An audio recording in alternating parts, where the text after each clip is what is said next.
अगर आप भी चाहते हैं नए वीडियो एवं नए ऑडियो देखने एवं सुनने के लिए तो हमारे गोल्ड स्टूडियो चैनल को सब्सक्राइब जरूर करें एवं बेल आइकन दबाना ना भूलें।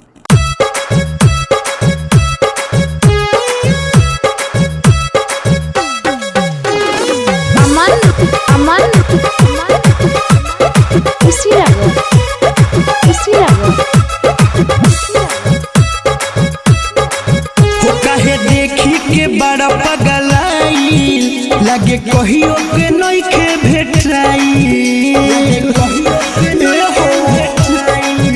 कहे देखी के बड़ा पगलाई लगे कहियो के नइखे भेटाई।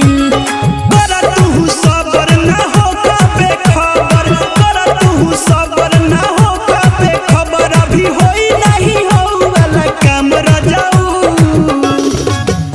अरे बाटे टिकोरा जवानी की होखे दयाम रजाऊ, बाटे टिकोरा जवानी की होखे दयाम रजाऊ।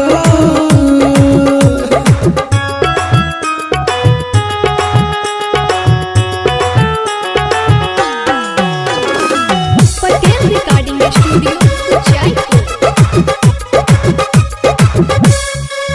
दादू हो जाई कोठ नहीं सही दहिया चोट, हम तो बड़र बानी हो तू तो बड़ा हमसे मोट, बड़ा हमसे मोट। दादू हो जाई कोठ नहीं सही दहिया चोट, हम तो बड़र बानी हो तू तो बड़ा हमसे मोट।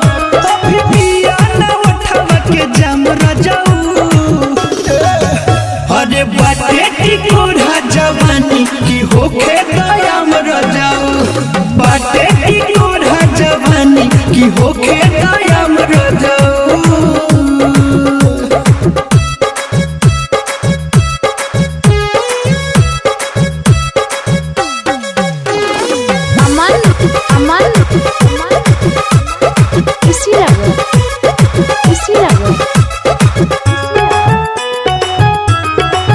झूठे बड़ा परेशान हो पिया अरमान, पहले होखे दसयान फेरू करिहा तूने वान, तूने वान।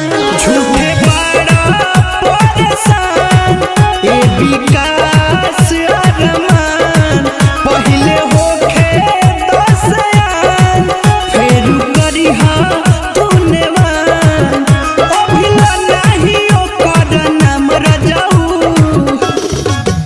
अरे बाटे टिकोरा जवानी की होखे दयाम रजाऊ, बाटे टिकोरा जवानी की होखे